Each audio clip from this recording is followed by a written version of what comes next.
going to be showing how to put these gasket covers on. These go on any light switch like this, any regular toggle switch, just the skinnier ones, or any outlets like we have down here.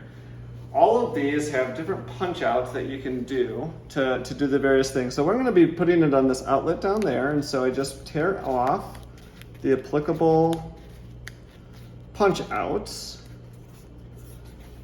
You're going to actually have to, for this one, tear off the little center as well.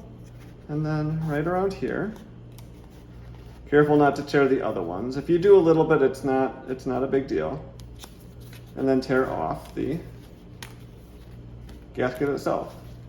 The reason that we're installing these is because anytime that you have outlets inside of the wall here, there's air that's able to flow inside of the wall, either up into the attic or to the outside of the house through the wall.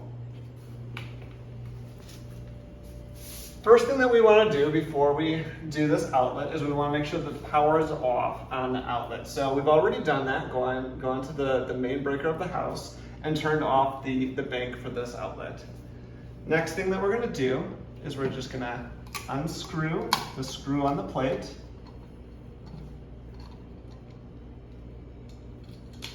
We're going to put the gasket right over the top of it like that. And then we're going to put the plate right back over the top of that. And again, that just helps seal any air from leaking around the outlet.